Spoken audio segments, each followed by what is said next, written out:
제가 올해가 가장 큰 성탄 선물을 받은 해입니다. 김중량 목사님께서 이렇게 저희 부부를 불러주셔서 저희 부부에게는 가장 큰 선물이 됐습니다.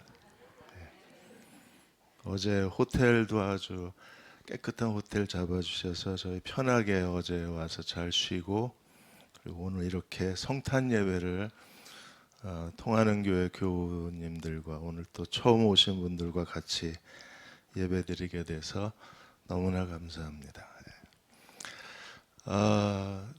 김중량 목사님이 몇 번을 전화를 하셨어요. 제가 대전 떠나고 나서. 그런데 이제 더 거절할 수가 없어서 기억에 한 3번인가 4번 계속 한번 와서 말씀 전해 주셨으면 좋겠다 그래서 통했어요. 저는 대전에 한 3년 정도 거리를 둬야 되겠다 생각을 했었는데 목사님의 진심이 통해서 오늘 성탄 예배 같이 드리게 돼서 너무나 감사합니다. 또 와보고 싶었고요. 여러분도 많이 뵙고 싶었습니다. 오늘 성탄절 말씀을 같이 2가지 이름이라는 제목으로 나누고 싶습니다. 해마다 트렌드 코리아가 발표가 됩니다. 김난도 교수하고 9명이 트렌드 코리아를 발표하는데 내년이 개묘년 검은 토끼 해예요. 그래서 내년에 트렌드를 레빗 점프라고 잡았습니다. 이게 뛰는 토끼 해. 왜냐하면 오늘 기도하신 것처럼 내년에 정말 어렵습니다. 1% 경제 성장이 예고돼 있고 벌써 대기업들은 구조조정에 들어갔어요. 희망 퇴직을 받고 있고 전 세계적으로 경제 불황이 덮치고 우크라이나 전쟁으로 인해서 전 세계가 큰 어려움에 처해 있습니다. 이런 상황에서 내년도에는 검은 토끼에는 점프하는 사람들, 그들만이 살아남는다는. 토끼는 잘 안 걸어 다닙니다. 얘는 뛰어다니는. 그래서 뛰는 토끼는 위기를 기회로 잡는 사람들이 되라고 트렌드를 잡았어요. 그래서 그 교토 삼굴, 지혜 교활한 토끼는 구멍을 3개 뚫어 놓는다. 잡혀먹지 않으려고. 그런 것처럼 플랜 B, 플랜 C를 가진 사람이 돼야 된다고 했습니다.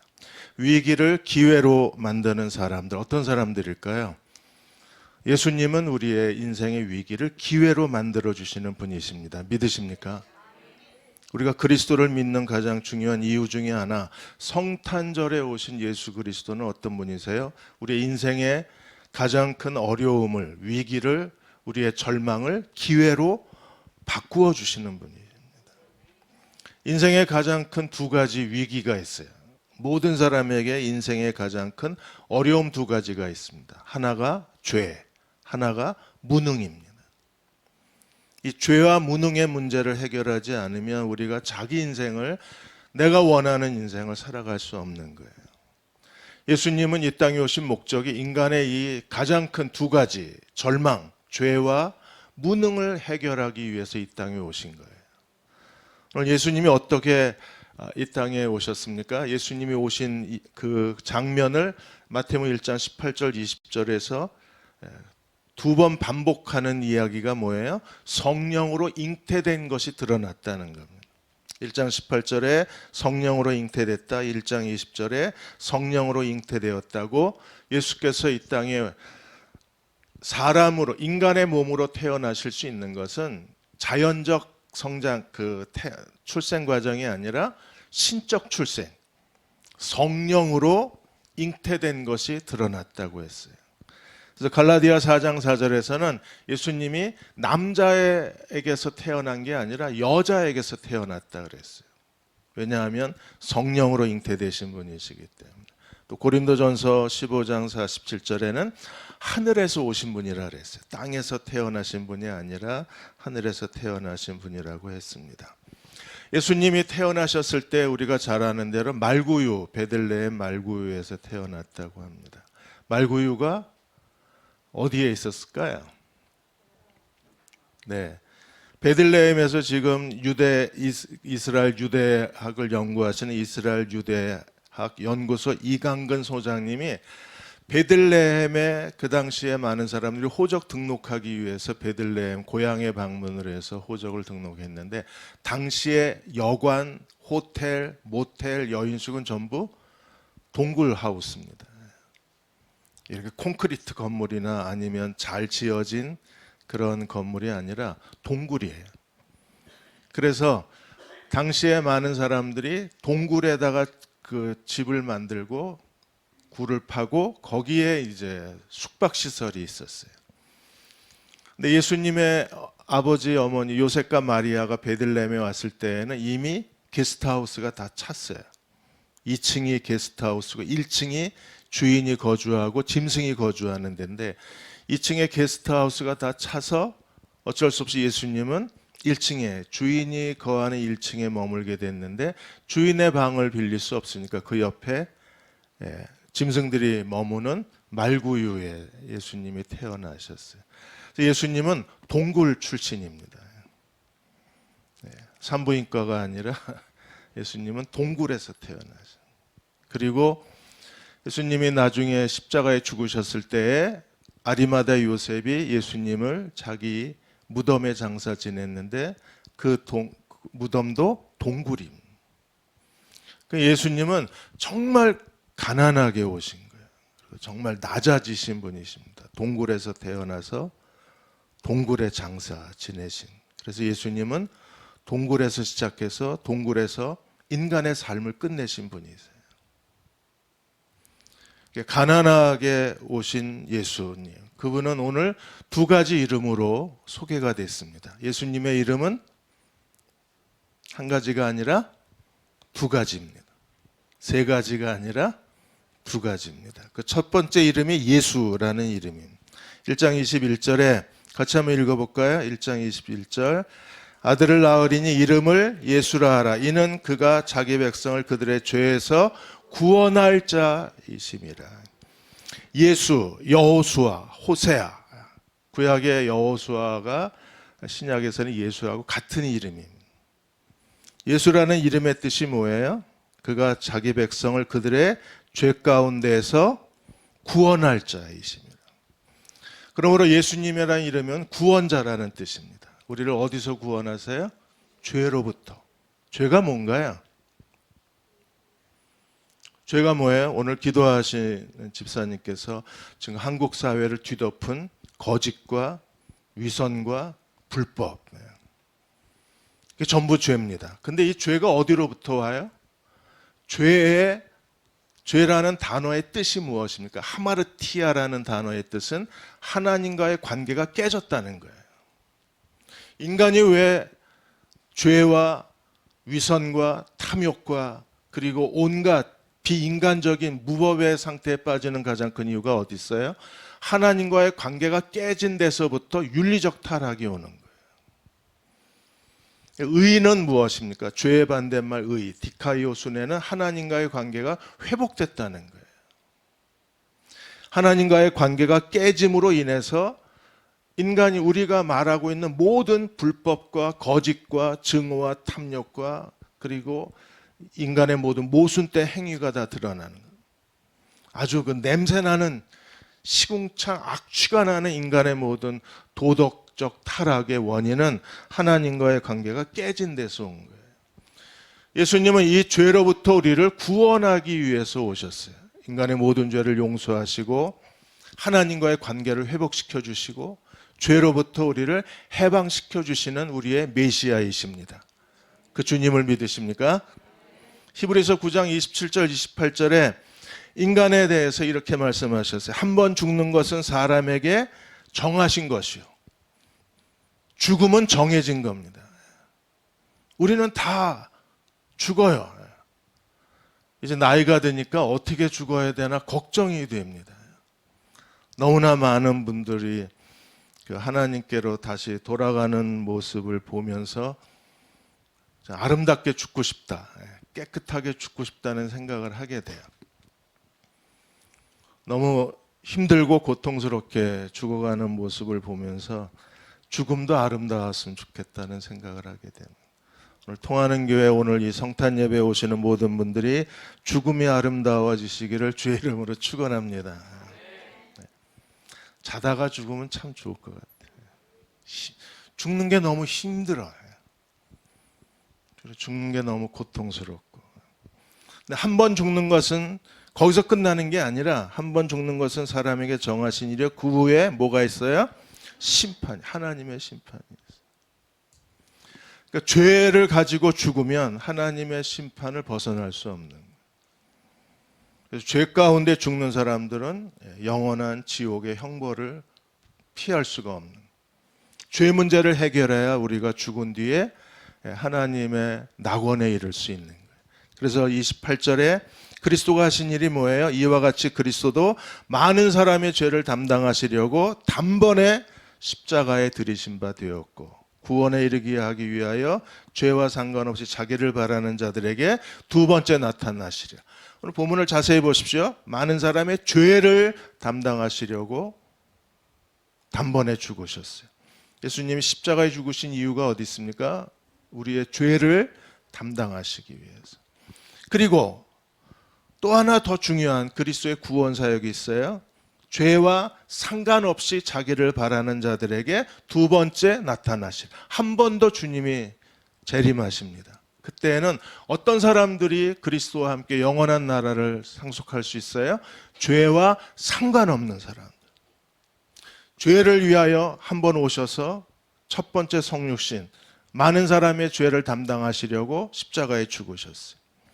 그리스도가 한 번 더 오십니다. 두 번째 그리스도의 재림은 죄와 상관없이 살아가는 사람들을 주님께서 그들과 함께 영원한 나라를 상속하게 하실 것입니다. 최근에 2030 젊은 사람들이 백신을 많이 맞습니다. 드디어 정부의 백신 정책이 통했나요? 3040 사람들이 백신을 맞는 이유가 어디 있어요? 일본 여행 가려고. 일본에서 비자를 풀어놨잖아요. 대신에 백신 3번 접종 증명서가 있어야 입국이 돼요. 일본 여행 가려고 그동안에 백신 안 맞던 젊은 사람들이 3번 접종 증명서가 없으면 일본에 못 가요. 아무리 돈이 많아도 못 가요. 최고의 비즈니스 좌석을 타고 가도 못 들어가요. 암만 잘생겨도 못 들어가요. 뭐가 있어야 돼요? 접종 3번 증명서가 있어야 돼요. 죄가 있으면 우리는 하나님 나라에 들어갈 수 없어요. 그래서 예수님이 이 땅에 오신 목적이 많은 사람의 죄를 담당하기 위해서 오셨어요. 어떻게 담당하셨는가? 지난 주일날 김중량 목사님 설교를 들으시면 돼요. 대속의 은혜. 우리의 대속제물이 되셔서 나를 대신하여 십자가에 죽으심으로 우리의 모든 죄를 용서하시고 죄로부터 우리를 구원하신 하나님의 아들이십니다. 이 주님을 믿어야 우리가 죄에서 용서받고 죄에서 해방되고 하나님의 자녀로 거듭나고 의인의 신분을 갖게 되고 다시 오실 그리스도와 함께 영원한 나라를 상속할 수 있는 겁니다. 어떻게 우리의 죄를 대속하셨나요? 히브리서 9장 13절 14절에서 염소와 황소의 피, 암송아지 죄를 부정한 자에게 뿌려 그 육체를 정결하게 하거늘. 이게 구약의 짐승의 제사예요. 구약 시대에는 우리가 죄를 지으면 어떻게 용서를 받습니까? 나를 대신해서 염소나 양이나 소가 나를 대신하여 죽음으로 피를 흘려서 대속 제물로 인해서 내 죄가 용서받는 거예요. 그러니까 내가 죽어야 되는데 나를 대신해서 소나 양이나 염소가 대신 죽고 그 피를 흘림으로 내 죄가 용서받는 거예요. 이게 대속 제물입니다. 김중량 목사님 설교를 제가 4개를 듣고 왔어요. 설교가 30분에 정말 깔끔한 성경 중심의 설교였습니다. 부드럽고 설득력이 있고 확신에 찬 설교였어요. 대속, 지난주에 설교하신 대속은 구약 성경의 대속의 성경의 여러 사건들을 대속의 은혜로 풀어내셨어요.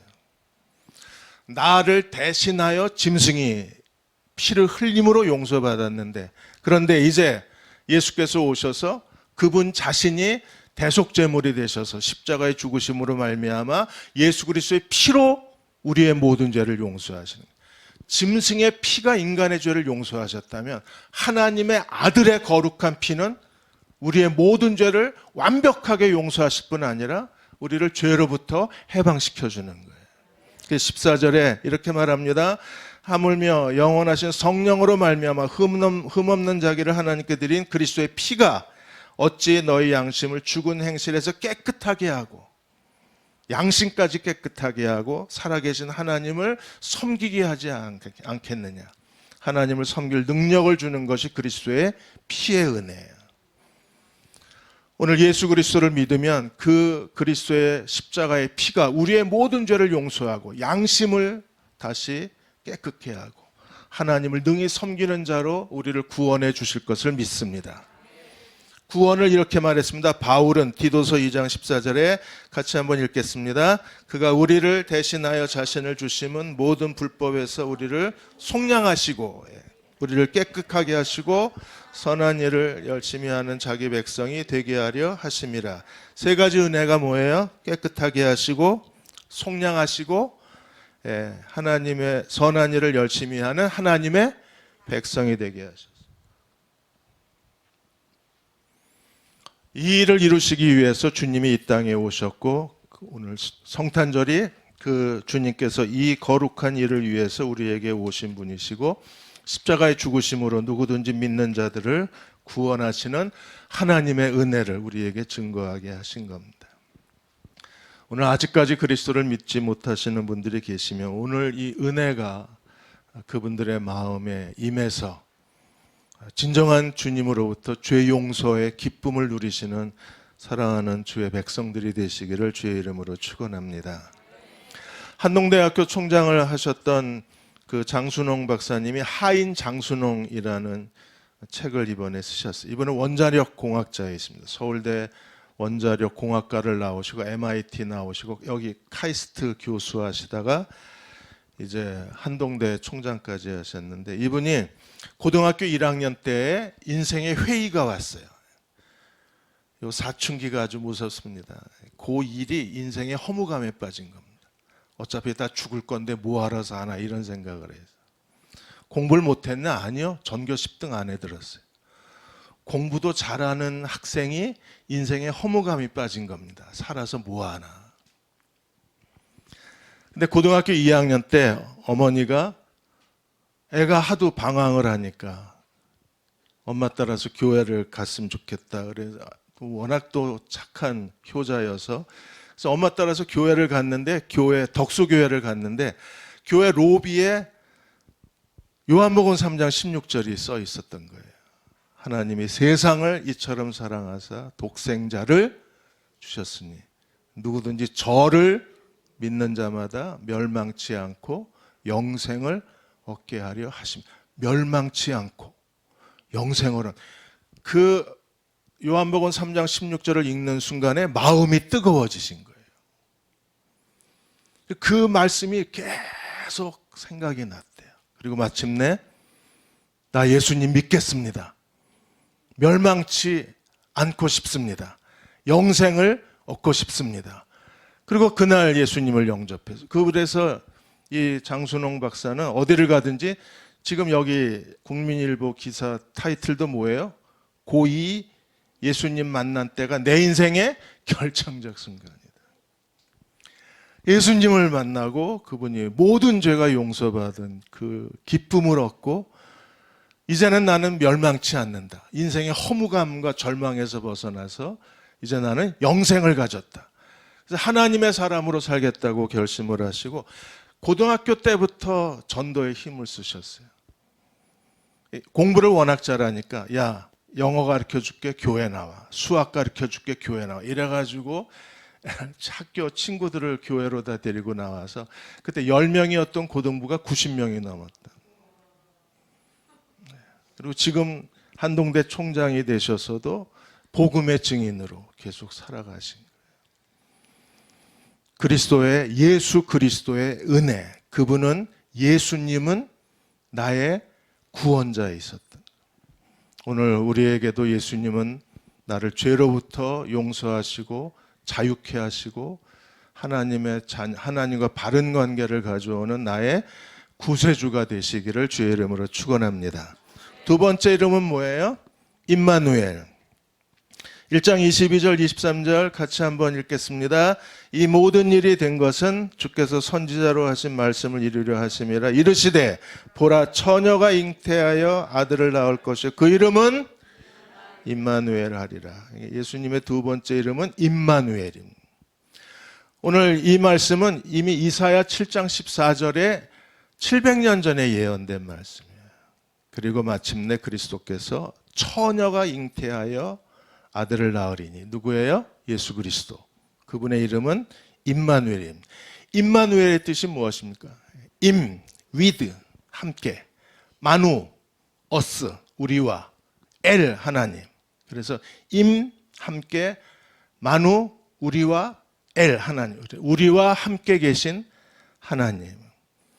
그러니까 예수님은 우리의 구세주이시고 예수님은 임마누엘, 우리와 함께 계신 하나님이십니다. 우리를 죄로부터 구원해 주신 목적이 뭐예요? 죄로부터 우리를 구원해 주시고 주님 말씀하시기를 나는 너의 임마누엘이다. 너의 평생에 너와 함께 하겠다. 신명기 31장 6절에 이제 가나안 땅을 정복해 들어가야 될 이스라엘 백성들에게 하나님께서 이렇게 격려하셨습니다. 같이 읽겠습니다. 너희는 강하고 담대하라.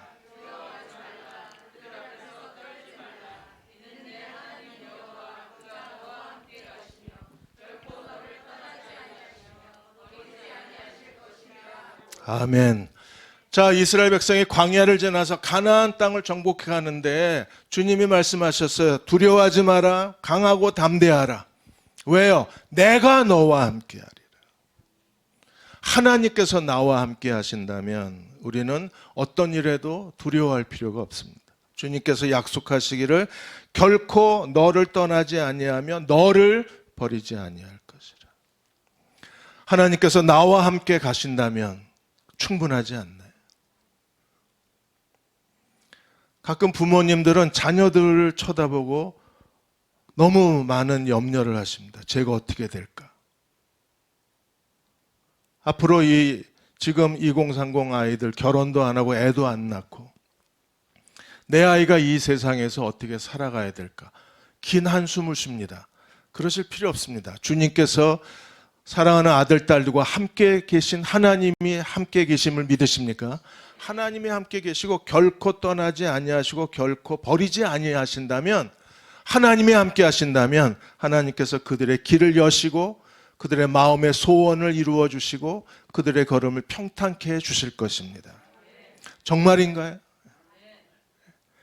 다윗이 이렇게 고백했습니다. 사무엘하 5장 10절에 하나님께서 다윗의 인생을 어떻게 하셨나 보십시오. 우리가 아는 다윗은 어떻게 그 인생이 성취가 됐나요? 같이 읽겠습니다. 만군의 하나님 여호와께서 함께 계시니 다윗이 점점 강성해져 가니라. 다윗이 점점 그의 하나님 마음에 합한 자가 됐습니다. 다윗이 가는 데마다 승리를 했습니다. 다윗은 가장 하나님을 가까이 섬기며 그 하나님을 영광스럽게 했습니다. 그 인생의 가장 중요한 비결이 뭐예요? 외국 유학 갔다 왔나요? 가장 큰 인생의 비결이 뭐예요? 스펙이 좋은가요? 금수저 물고 나오셨어요? 다윗의 인생의 비결은 단 하나. 만군의 하나님 여호와가 함께 계시니. 하나님이 나와 함께 계신가요? 정말이십니까? 다윗과 함께 계신 하나님이 나와 함께 계시나요? 우리 아들, 딸들과 함께 계신 걸 믿으십니까? 그걸로 충분하지 않나요? 뭐가 더 필요한가요? 우리가 너무나 좋아하는 말씀 이사야 41장 10절 같이 한번 큰 소리를 읽어보겠습니다. 두려워하지 마라. 내가 너와 함께함이라. 놀라지 말라. 나는 내 하나님이 됨이라. 내가 너를 굳세게 하리라. 참으로 너를 도와주리라. 참으로 나의 의로운 오른손으로 너를 붙들어 주리라. 하나님 우리와 함께 계셔서 뭐 하시나요? 우리와 함께 계신 하나님이 놀고 계시나요? 파업하셨어요? 우리와 함께 계신 하나님 해외여행 가버리셨나요? 주님이 우리와 함께 계셔서 지금도 하고 계신 일이 뭐예요? 내가 너를 굳세게 하리라, 참으로 너를 도와주리라, 참으로 나의 의로운 오른손으로 너를 2023년 정말 어려운 한 해가 될 겁니다. 국내외적으로 상황이 별로 좋지 않습니다. 삼성이 가장 큰 대기업 삼성이 모든 직원들에게 해외 출장을 줄이라고 요구했어요. 여행 경비를 줄이는 것. 그리고 지금 큰 기업들은 희망퇴직을 받고 있어요. 인원 구조 조정에 나온 것. 그게 전부 다 4050. 이런 상황에서 우리에게 정말 필요한 게 무엇입니까? 우리는 함께 하시는 하나님만 의지해야 합니다. 예수님은 두 가지 이름을 가지죠. 두 가지 이름은 첫째는 예수, 그분이 우리를 죄로부터 우리를 구원하셔서 하나님 앞에 의로운 자가 되게 하시고 하나님의 자녀로 거듭나게 하셔서 두 번째 이름의 비밀이 무엇입니까? 내가 너와 함께 하리라. 예수님으로부터 시작해서 임마누엘로 완성되는 게 그리스도인의 전체적인 삶이에요. 그리스도인은 어떤 사람입니까? 예수 믿는 사람들은 어떤 사람이에요? 예수님으로 말미암아 죄로부터 구원받아서 임마누엘로 말미암아 하나님과 함께 동행하는 사람들입니다. 이게 그리스도인이에요. 내가 그리스도인입니까? 내가 기독교인이에요? 그러면 교회 다니는 사람입니까? 그런 어떤 사람이에요? 예수님으로 말미암아 죄로부터 구원받아서 임마누엘이신 하나님으로 말미암아 날마다 하나님과 동행하는 사람이 되는 거예요. 그럼 하나님이 예수께서 임마누엘이 되시면 나와 함께 계신 하나님은 하나님의 아들 예수님은 어떤 분이십니까? 선한 목자 하나님이십니다. 임마누엘의 하나님은 여러 예수님의 얼굴 중에서 성탄절에 우리에게 보여주신 얼굴이 선한 목자이신 하나님의 아들이세요. 임마누엘 예수님은 여러 얼굴을 갖고 있습니다. 그런데 성탄절에 보여주신 예수님의 첫 번째 얼굴이 놀랍게도 선한 목자예요. 왜요? 누가복음에 보시면 제일 먼저 예수님의 탄생을 계시받은 사람들이 누굽니까? 목자들입니다.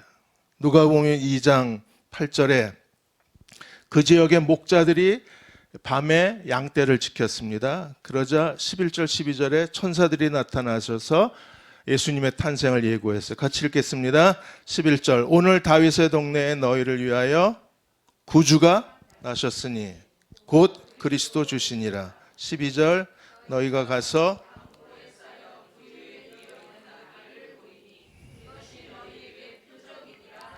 네. 처음 천사들이 예수님의 탄생을 처음 가르쳐 준 사람들이 목자들입니다. 왜 목자들이어야 했을까요? 왜냐하면 주님이 우리의 선한 목자로 오신 분이시기 때문에. 목자들에게 너희를 위하여 다윗의 동네에 구주가 태어나셨다. 그분이 그리스도 주시다. 그리고 너희가 가서 확인해라. 목자들이 달려가서 예수님이 강보에 놓인 것을 확인했잖아요. 그 목자들에게 계시된 임마누엘 구세주 예수 그리스도는 오늘 우리들에게 선한 목자가 되신 하나님의 아들이십니다. 주님이 나와 함께 하신다. 굉장히 추상적입니다. 그런데 주님이 선한 목자로 나와 함께 하신다. 그러면 우리는 좀 더 분명하게 예수님이 어떻게 나와 함께 계신가를 상상할 수 있는 거예요. 주님은 선한 목자로 함께 계신 분이십니다. 시편 23편에 선한 목자로 함께 계신 예수님을 세 가지 모습으로 우리에게 보여주었어요. 그래서 공동 번역을 저희가 읽으려고 합니다. 23장 1절에 3절까지 보시면 선한 목자이신 그리스도께서 임마누엘 되신 그리스도가 오늘 우리들을 어떻게 목자로 인도하시는가를 보여주고 있습니다. 1절에 3절까지 같이 읽어볼까요? 야훼는 나의 목자 아쉬울 것 없어라. 잘 안 보이시죠? 보이시네. 네. 잘하셨네. 다시 읽겠습니다. 야훼는 나의 목자 아쉬울 것 없어라. 푸른 풀밭에 누워 놀게 하시고 물가로 이끌어 쉬게 하시니 지쳤던 이 몸에 생기가 넘친다. 안 보이십니까? 내가 공동 번역해달라 그랬는데. 네. 쓰기는 공동 번역 쓰고 개정을 하신 것 같아요. 제가 읽어드릴게요. 제가 일부러 공동 번역을 했습니다. 왜냐하면 공동 번역이 굉장히 잘 번역이 됐어요. 제가 읽어드릴게요. 야훼는 나의 목자, 아쉬울 것이 없어라. 이렇게 되시기를 축원합니다. 아쉬울 게 없다. 주님이 나의 목자, 주님이 나와 함께 하시니 나 아쉬울 게 없어. 아쉬우십니까 지금? 조금만 더 살이 빠졌으면 좋았을 텐데 아쉬우십니까? 키가 조금만 더 컸으면 좋을 텐데 아쉬우십니까? 화장이 좀 잘 먹었으면 좋았을 텐데 아쉬우십니까? 저놈이 좀 사업을 잘했으면 좋았을 텐데 아쉬우시나요? 그런데 야훼는 나의 목자 아쉬울 것이 없어라. 왜? 푸른 풀밭에 누워 놀게 하시고 물가로 이끌어 쉬게 하시니 지쳤던 이 몸에 생기가 넘친다. 그 이름이 목자이시니 인도하시는 길 언제나 곧은 길이다. 의의 길, 곧은 길로 인도하시는 목자이십니다. 요게벳의 노래를 많은 분들이 사랑하고 좋아합니다. 이 요게벳의 노래를 작곡하신 분이 연평한 히스 킹덤 뮤직 대표이신데요. 이분이 첫 아이를 낳고 둘째 아이가 유산이 됐어요. 그래서 부부가 너무 많이 슬퍼했습니다. 근데 쌍둥이를 임신했는데 임신 23주 만에 아내 몸이 좋지 않아서 다시 병원에 갔더니 의사가 충격적이게도 조산할 수 있다고, 죽을 수도 있다 그랬어요. 한 아이를 유산해서 너무 슬퍼서 쌍둥이 임신해서 너무 기뻐했는데 이 아이들이 다시 부모 곁을 떠날 수도 있다는 거예요. 두 부부가 지금 태어나도 살 확률이 없다는 의사의 말을 듣고 정말 절망을 했어요. 두 부부가 완전히 무너져 버렸어요. 병원에 입원해서 29주 만에 결국 아이들이 태어났는데 1.38kg, 1.41kg로 아이들이 태어난 거예요. 그 중환자실에 인큐베이터에 들어있는 아이들을 보면서 이 연평한 대표가 요베겟의 그 노래를, 그 모세의 어머니를 묵상을 한 거예요. 그 당시에 성경으로 아이 키우기라는 책을 읽고 있었는데 그 책에 모세의 어머니 이야기가 나온 겁니다. 모세의 어머니가 이게 산의 아이는 다 죽는 거잖아요. 나일강에 다 던져 죽이라 그랬어요. 엄마가 할 수 있는 게 아무것도 없는 게, 부모가 할 수 있는 게 정말 아무것도 할 수 없는, 그 절망 가운데 요게벳이 선택한 것이 갈대상자에 아이를 넣고 역청을 발라서 나일강에 던져놓은 겁니다. 죽을 수도 있는 거잖아요, 물에 빠져서. 근데 엄마가 할 수 있는 게 그게 최선이었습니다. 그 마음을 이 연평한 대표가 그 요베겟의 마음을 느끼고 만든 노래가 요게벳의 노래입니다. 아이들은 건강해졌고 요게벳의 노래는 너무나 많은 사람들에게 위로가 돼준 거예요.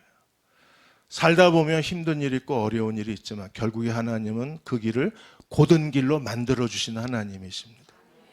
두 번째로 선한 목자이신 주님은 우리의 어떤 모습으로 함께 계십니까? 23장 4절과 5절에서 막대기와 지팡이로 우리를 인도하시는 분이라고 하셨습니다. 제가 공동 번역을 읽어드리겠습니다. 여러분은 개역 개정을 보시고요. 나 비록 음산한 죽음의 골짜기를 지날지라도 내 곁에 주님이 계시오니 무서울 것 없어라. 막대기와 지팡이로 인도하시니 걱정할 것 없어라. 원수들 보라는 듯 상을 차려주시고 기름 부어 내 머리에 발라주시니 내 잔이 넘치옵니다. 죽음의 골짜기를 지나갈지라도, 누구나 다 죽음의 골짜기를 지나가요. 아무리 믿음이 좋아도 죽음의 골짜기를 피할 수는 없어요. 죽음의 골짜기를 지나갈지라도 우리는 주님이 우리와 함께 계시기 때문에 무서울 것이 없다 그랬습니다. 왜요? 왜 무서울 것이 없습니까? 워낙 강심장이라 그래요? 왜 우리가 무서울 것이 없어요? 주의 지팡이와 막대기로 우리를 인도하고 계시기 때문에 걱정할 것이 없다 그랬어요. 걱정하지 마십시오. 주님은 선한 목자로 우리와 함께 계신 분이십니다. 사망의 음침한 골짜기는 정말 두렵습니다. 공포스럽습니다. 미래가 어떻게 될지 우리는 미래가 보이질 않습니다. 이대로 살아도 괜찮을지 한숨만 나옵니다. 그럴지라도 우리가 안심할 수 있는 것은, 걱정하지 않을 수 있는 것은 주의 선한 목자이신 막대기와 지팡이가 우리를 돌보고 계시기에 우리는 걱정할 필요가 없어요. 어떻게 돌보고 계십니까? 원수들 보란 듯이 상을 차려주시고 내 절망과 불행과 고통을 오히려 내 인생의 기회로 만들어주시는 분이시기 때문에 우리는 두려워할 필요가 없습니다. 찰스 피니가 진정한 부흥이라는 책에서 한 경건한 그리스도인의 이야기를 그 간증으로 실었습니다. 이분은 정말 하나님을 경외하는 사람인데 계속 중환자실에서 벗어나질 못하는 거예요. 아프고 그냥 그분의 생애는 그냥 아픈 게 그분의 생애예요. 항상 사람들이 볼 때 그분은 병원에서 사는 사람이었어요. 근데 이 모습을 보고 불쌍히 여긴 그 동네의 가게 주인이 뭐 병든 몸이니까 제대로 먹을 것도 없고 생계 유지도 어려우니까 그래서 항상 팔다 남은 게 있으면 이분 집에 보낸 거예요. 죽지 말라고. 먹을 걸 항상 팔다 남은 부식물이 있으면 이 사람에게 준 겁니다. 그러니까 이 사람이 너무 고마운 거예요. 고마워서 뭔가 갚고 싶은데 자기는 나가서 뭐 일을 할 수도 없고 누워 있는 사람이니까. 병원에 있거나 아니면 집에 누워 있으니까. 자기가 할 수 있는 게 없으니까 기도를 해야 되겠다고 생각을 했어요. 이분은 내가 기도로 갚아야 되겠다. 그런데 자기에게 먹을 걸 주는 가게 주인을 위해서 무릎을 꿇는 순간에 성령이 그를 휘감았어요. 갑자기 온몸이 뜨거워지고 가슴이 뜨거워지고 기도가 뜨거워졌어요. 그 사람을 구원해 주십시오. 그 기도가 얼마 되지 않아서 그 가게 주인이 교회 나간다는 소리를 듣게 됐어요. 그리고 그 마을에 자기가 알고 있는 교회 그리고 목사님들을 위해서 기도해야 되겠다는 부담감이 생겨서 그때부터 목사님과 교회를 위해서 기도하기 시작했는데 놀랍게도 이분이 기도만 하면 그 교회에 부흥이 임하고 이분이 기도만 하면 그 목사님에게 부흥이 임하는 거예요. 그래서 순식간에 그 도시를 휘감았어요. 그 얘기를 듣고 찰스 피니가 그 부흥의 이야기를 듣고 그분을 만나러 간 거예요. 그 얘기를 한 거예요. 내가 너무 민망하고 창피하고 부끄럽고 내가 이 사랑을 갚을 수가 없어서 어쩔 수 없이 저분을 위해서 내가 뭔가를 되돌려 드려야 되겠다고 무릎을 꿇는 순간에 성령께서 내게 부흥의 역사가 시작이 됐다. 하나님은 그분이 기도하는 교회마다 그분이 기도하는 목사마다 놀라운 복음의 역사가 일어나게 하시고 교회에 부흥이 일어나게 하신 거예요. 오늘 하나님께서 우리에게도 부흥의 은혜를 주셔서 기도할 때마다 하나님께서 통하는 교회에 부흥이 일어나고 김중량 목사님이 말씀을 전할 때마다 치유와 회복의 구원의 역사가 일어나는 부흥의 능력이 함께하는 통하는 교회가 되시기를 주의 이름으로 축원합니다. 하나님께서는 한 사람 너무 보잘것없는 사람들에게 거의 사람들의 도움으로 하루하루 연명해야 되는 이 부끄러운 스스로 자기 자신을 수치스럽게 여기는 한 사람에게 하나님이 부흥의 불길을 부어주셔서 그 지역에 하나님 나라가 확장되게 하시는 분이 하나님이신 거예요. 원수가 보란 듯이 상을 차려주시고 기름을 부어서 머리에 발라주시니 내 잔이 넘치나이다. 너도 나도 이분한테 목사님들이 기도 부탁을 하는 거예요. 나를 위해서 기도해달라고. 왜? 이분이 기도만 하면 잔이 넘치니까. 하나님께서 통하는 교회도 하나님의 잔이 넘치게 하시기를 주의 이름으로 축원합니다. 오늘 함께 예배드리는 저희 모두 인생의 잔이 넘치게 해 주실 수 있는 분이 하나님의 아들이심을 믿으십시오. 마지막 23장 6절에 하나님 우리를 영원히 인도하시는 하나님이십니다. 6절을 제가 읽어드릴게요. 한평생 은총과 복에 겨워 사는 이 몸, 한평생 은총과 복에 겨워 사는 이 몸, 이렇게 살고 싶습니다. 이렇게 살아야죠. 네. 오늘 제가 설교를 좀 길게 해서 죄송합니다. 목사님 딱 30분에 끝내시던데 제가 들으면서 놀랐어요. 이게 쉬운 게 아니거든요. 고도로 준비를 안 하면 이게 설교 딱 30분에 끝나는 게, 저는 시원찮아 가지고요. 40분 45분 막 가는데, 한평생 은총과 복에 겨워 사는 이 몸 영원히 주의 집에 거하리이다. 은총과 복에 겨워 사는 사람들, 그들은 어떤 사람들일까요? 김병록 집사님이라는 분이 계십니다. 이분이 구두 수선해서 7억 가치가 있는 땅을 가난한 이웃들을 위해서 내놓으신 분이 계세요. 이분이 어렸을 때 아버지가 돌아가시고 11살 때 엄마가 재혼을 했는데 이 새아빠가 아주 폭력적인 아버지였어요. 새아빠였어요. 그래서 11살에 가출을 하고 17살에 서울로 올라가요. 그래서 굳은 일, 노동 다 해가지고 겨우 기회를 잡아서 고급 식당의 매니저가 됩니다. 지배인이 돼요. 어느 날 술 취한 밥 먹고 술 취한 그 손님이 행패를 부리니까 이 매니저니까 어쨌든 자기가 이 가게를 지켜야 되니까 한바탕 붙은 거예요. 그래가지고 실컷 두들겨 패고 경찰서 끌려가서 며칠 거기 교도소 들어갔다가 나왔어요. 그리고 이제 다시 가게로 돌아와서 잠을 자고 있는데 사장님이 찾아와 가지고 이 박병록 집사를 붙들고 울고 있는 거예요.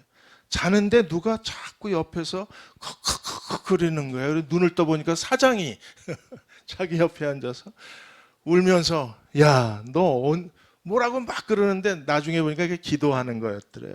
깬 걸 보시고 사장이 너 언제까지 이렇게 살래? 난 너만 보면 불쌍하다. 그러더니 교회 가자. 그래서 어쩔 수 없이 사장이 이렇게 울면서, 남자가 또 남자끼리 눈물을 보고 이렇게 얘기하면 이게 통하잖아요. 남자끼리 통하는 게 있으니까 교회 가자 그래서 교회를 가셨어요. 근데 그날 찬양이 나 같은 죄인 살리신 이 찬양이, 그날 그 준비 찬양을 부르는데 나 같은 죄인 살리신 찬양을 듣는 순간에 자기가 저건 내 노래다 이런 생각이 드는 거예요. 나 같은 죄인. 왜? 며칠 전에 두들겨 패고 교도소 갔다 왔으니까 얼마나 실감이 났겠어요. 나 같은 죄인. 그래서 완전히 그날 주님 앞에 무릎을 꿇었습니다. 그리고 내 남은 생애를 하나님을 위해서 살겠습니다. 그리고 열심히 신앙생활하고, 그리고 매니저 하다가 그 식당이 망해요. 망해가지고 할 수 없이 이제 뭐 할까 노동판 전전하다가 이제 구두 닦는 걸 배우고 이제 구두를 닦기 시작을 했습니다. 그러니까 이분은 자기를 전도한 사장이 자기를 구원시켜 놓고 가게가 망하는 걸 보고 와, 하나님이 왜 이렇게 하시나, 이게 하나님에 대한 의심이 드는 거예요. 아니, 하나님 믿으면 잘 돼야지 왜 망하나. 그런데 자기도 갑자기 몸이 이상해서 병원에 갔더니 폐결핵 상기예요. 사장은 망하고 자기는 폐결핵이고. 이게 하나님 살아계신 게 맞나, 이게 끊임없이 의심이 드는 거예요. 그리고 마침내 성경을 읽다가 하나님이 고난 중에 우리를 위로하시는 분이심을 깨달아요. 그리고 무릎을 꿇습니다. 그리고 계속 기도해서 마침내 8년 만에 이 폐결핵에서 완전히 치유를 받아요. 근데 그런 과정에서 이분이 내가 하나님을 위해서 살겠다고 했는데 뭘 위해서 살아야 되나. 그래서 구두를 닦으면서 모금함을 하나 만들어요. 모금함에 맨 첫 번째 손님에게 받은 돈은 하나님을 위해서 그 다음에 맨 마지막 손님은 가난한 이웃을 위해서 이렇게 해서 돈을 모아서 그래서 가난한 이웃들, 양로원, 고아원, 탈북민들 그리고 다문화 가정들 이렇게 도우면서 그분이 살아오셨어요. 그리고 마지막에 그 자기 노후를 위해서 모아놓았던 7억의 땅, 경기도 파주에 있는 7억 땅을 하나님의 감동을 받아서 그것도 가난한 이웃을 위해서 다 내놓아요. 어떻게 그렇게 살 수 있어요? 한평생 은총과 복에 겨워 사는 마음이 있으면 이게 가능해요. 이걸 우리가 뭐라 그럽니까? 자족하는 마음이라. 예수께서 하나님의 아들이신 그리스도가 나의 구원자이시고 그분이 나의 임마누엘이시고 나의 선한 목자이신 것을 믿는 사람들은 어떤 사람들이에요? 한평생 은총과 복에 겨워 사는 사람들이에요. 영원히 하나님의 집에 거하는 사람들, 은총과 벽에 거하는 사람들은 자족의 영성으로 살아요. 만족하고 사는 것. 이 만족의 영성을 바울이 디모데전서에서 이렇게 말했습니다. 디모데전서 6장 6절에서 8절까지 같이 한번 읽겠습니다. 그러나 자족하는 마음이 있으면 경건은 큰 이익이 되느니라. 우리가 세상에 아무것도 가지고 온 것이 없음에 또 아무것도 가지고 가지 못하리니 우리가 먹을 것과 입을 것이 있은즉 족한 줄로 할 것이라. 제가 대흥교회 2021년 1월에 이제 은퇴하고 떠났는데 그때부터 이제 몸이 막 붓기를 시작을 합니다. 어떤 분들은 대흥교회 떠나더니 편하신가 봐요. 이런 편해서 이런 게 아니라 좀 몸이 많이 안 좋아져서 그래서 지금도 이렇게 자꾸 몸이 부는데 헐크 현상이라 그럽니다. 이거. 헐크가 초록 인간 화가 나면 몸이 막 이렇게 붓듯이 헐크 현상이 일어나는데 그래서 제가 기도했습니다. 하나님 이제 사역 마무리하고 이제 또 다른 사역을 준비하고 있는데 몸이 너무 안 좋은 거예요. 한번 피로하면 아주 몸을 어떻게 할 수가 없어요. 아주 급피로가 오면 하나님 앞에 기도했더니 하나님께서 그냥 족한 줄 알아라. 암은 아니지 않냐? 중환자실은 아니지 않냐? 뭐가 불만인데? 너한테 뭘 더 해줘야 되는데 널 뭘 더 바라냐? 그러시더라고요. 뭘 더 바라?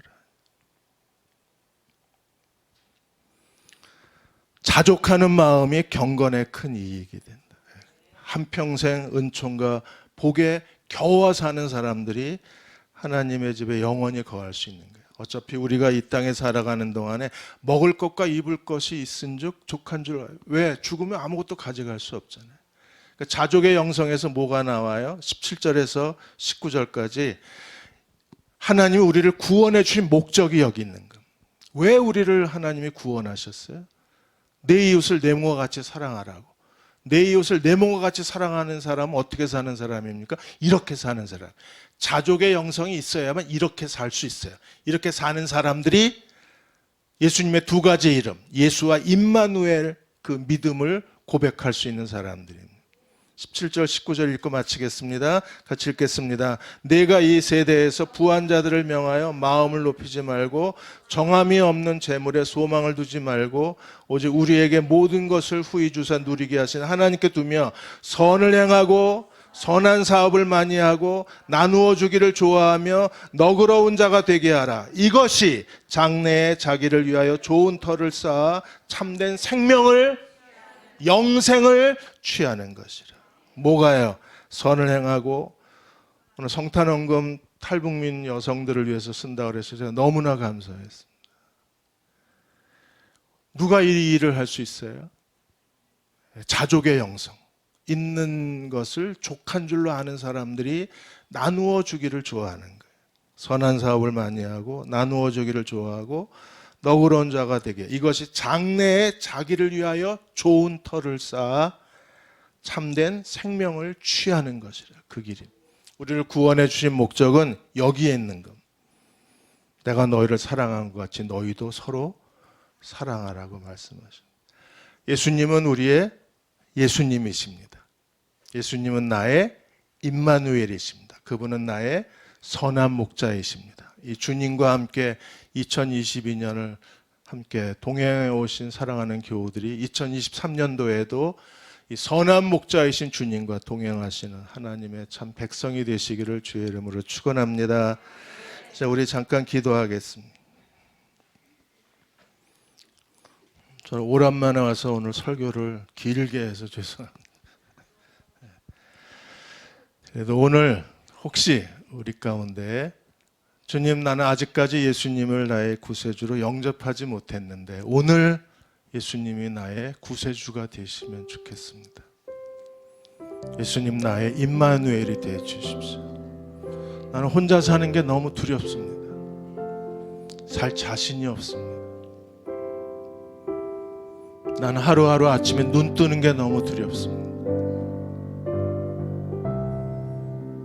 내 인생을 내가 책임져야 된다는 게 너무 힘겹습니다.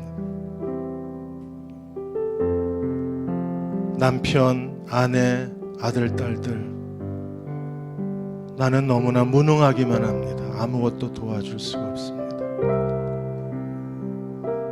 나의 구세주가 되어 주십시오. 나의 선한 목자가 되어 주십시오. 내가 이제 주님만 의지하고 살기를 원합니다. 내 마음에 아직도 깊이 남겨진 이 죄책감에서 용서받고 싶습니다. 나는 너무나 많은 죄를 지었고 큰 실수를 하고 사람들에게 상처를 주었습니다. 가까운 사람들의 마음에 깊은 아픔을 남겼습니다. 나를 용서해 주십시오. 나를 이 죄로부터 자유케 해 주십시오.